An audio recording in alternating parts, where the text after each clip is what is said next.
جی brother, आपकी बात बिल्कुल ठीक है।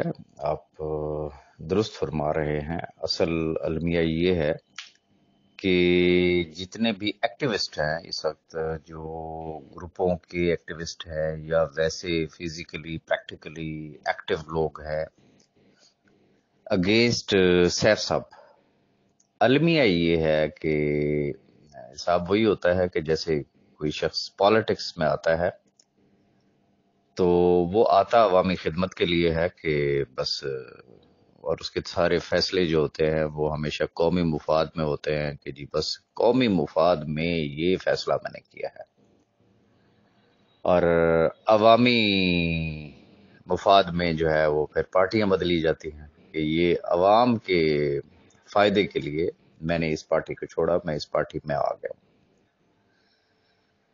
प्रॉब्लम ये है कि जितने भी एक्टिविस्ट हैं वो चाहे ग्रुपों में हैं तो चाहे वो अदालतों में हैं या इदारों में हैं, इज्तमाइयत की सोच नहीं है, सिर्फ जाती सोच है। अगर कोई सिंगल पर्सन है तो वो कहता है कि जी सिर्फ मेरे पैसे दे दे।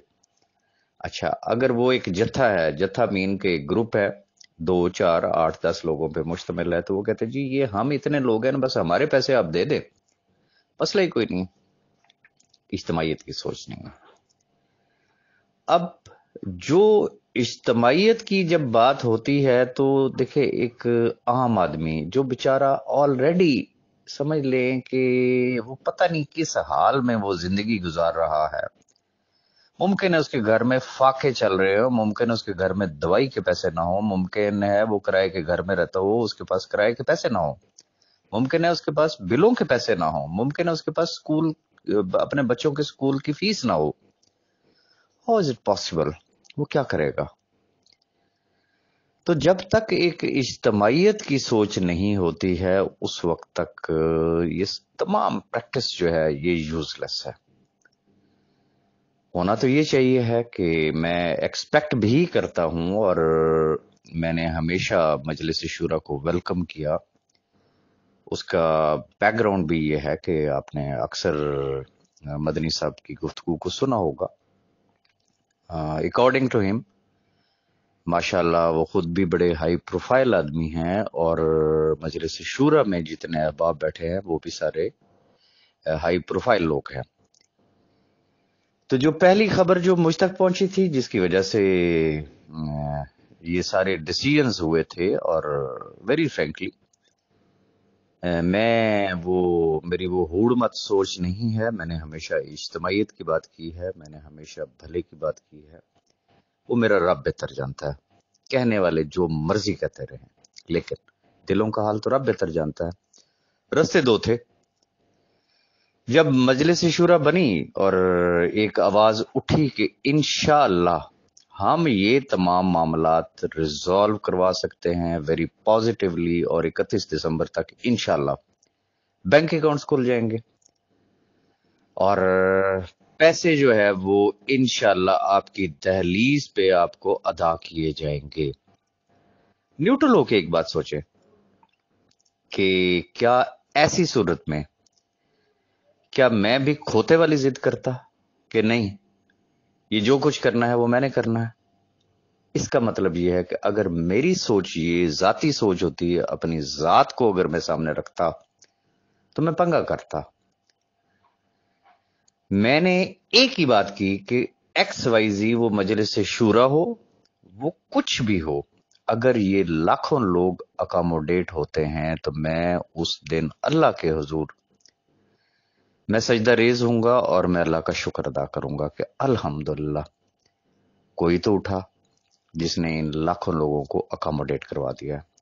मैं आज भी एक्सपेक्ट करता हूं कि वो तमाम हाई प्रोफाइल लोग, ये जितने अहबाब इदारों में गए हुए हैं, अदालतों में गए हुए हैं, ये उनके साथ बैठेंगे, ये उनके साथ बैठ के कोई प्रैक्टिकल, कोई फिजिबल, कोई लाया अमल तैयार करेंगे कि जिसकी वजह से ये लाखों लोग अकोमोडेट हो जाएं।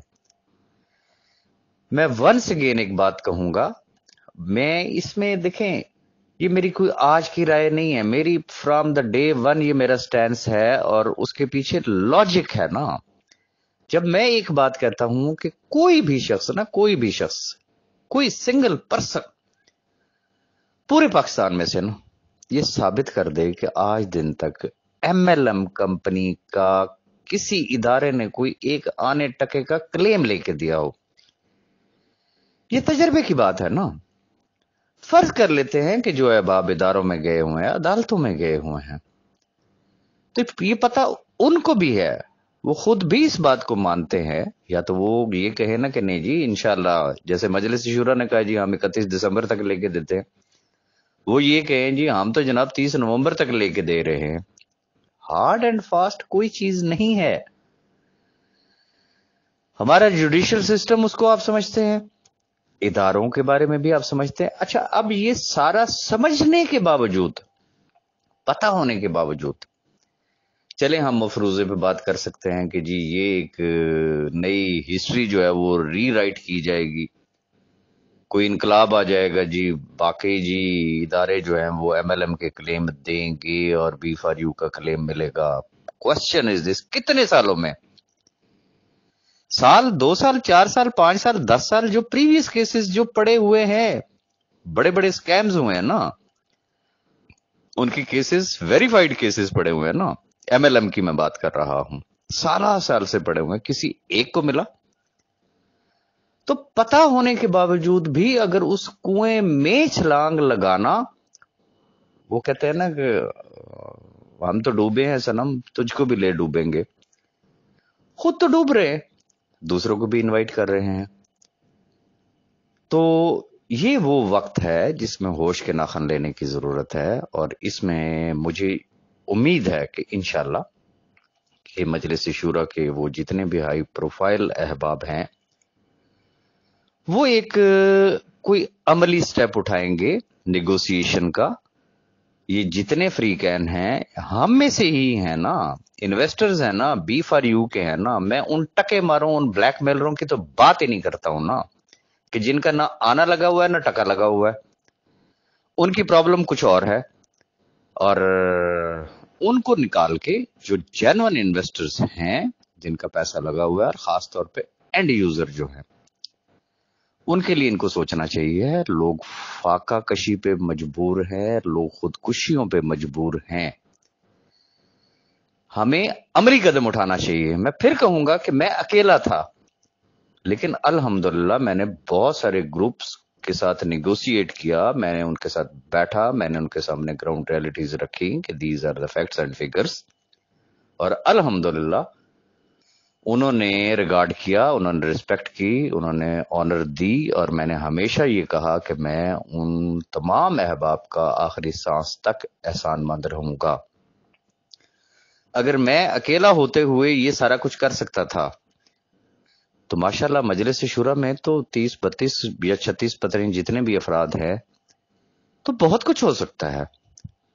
लेकिन अगर कोई करना चाहे तो स्टेप्स लेने की जरूरत है।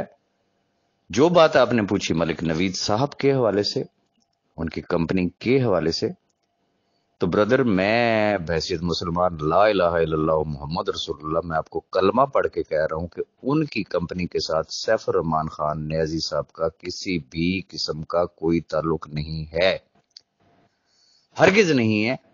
बाकी जो जिसने कहना है वो कहता रहे, और जो बात आपने की खदशात खतरात, वो मेरा ख्याल ये है कि मलिक नवीद साहब किसी को जबरदस्ती तो नहीं ज्वाइन करवा रहे हैं ना। It's up to you. आप समझते हैं it's good for you, you can. आप समझते हैं नहीं, तो कोई मुझे ये बता दें कि मलिक नवीद ने आपके घर पे आके कोई डेरे डाले, या किसी और के घर पे जाके डेरे डालें, या कोई पंचायत लेके गया जी मैं कंपनी बनाई जी तुसी मैंने ज्वाइन करो। नो, ये हर शख्स का एक इनफरादी फैसला है। लेकिन मैंने इतना बड़ी कसम खा के आपको कहा है कि सैफ रहमान नियाजी का उनकी कंपनी के साथ कोई ताल्लुक नहीं है। सैफ साहब ने एक ही बात की है कि भाई मेरे ऊपर 5 साल की पाबंदी है, और मैं कोई भी कंपनी, और खास तौर पर नेटवर्क मार्केटिंग कंपनी के लिए तो वो सोच भी नहीं सकते हैं। बाकी जितने मुंह हैं उतनी बातें हैं, और दुआ करें, हम सिर्फ दुआ कर सकते हैं, सजेस्ट कर सकते हैं, मैं किसी को लठ नहीं मार सकता। आप क्या समझते हैं कि मैं मैदान में कूद पड़ूंगा तो क्या हो जाएगा? जब तक वो तमाम अहबाब जो इदारों और अदालतों में गए हुए हैं, ये उन्होंने सोचना है। जब तक वो अपनी जात की नफी नहीं करेंगे, अपने जाती मफाद से बालातर होके नहीं सोचेंगे इन लाखों लोगों के लिए, तो ये हम इस कुएं की तरफ ही बढ़ रहे हैं। और इसका जो नुकसान होना है, ये लिख के रख लें, सैफुर रहमान नियाजी की जात को 1% भी कोई लॉस नहीं होगा। ये मेरे अल्फाज याद रखिएगा। लॉसेस अगर होने हैं तो इन लाखों लोगों के होने हैं। अब ये उन अहबाब पे डिपेंड करता है, वो इन लाखों लोगों की दुआएं लेना चाहते हैं या बददुआएं लेना चाहते हैं। अकल हर शख्स को अल्लाह पाक ने दी हुई है। अगर वो सोचे, ग्राउंड रियलिटीज को सामने रखते हुए अगर कोई दरमियानी रास्ता निकाल ले, तो हालात आज भी बेहतर हो सकते हैं। Thank you very much.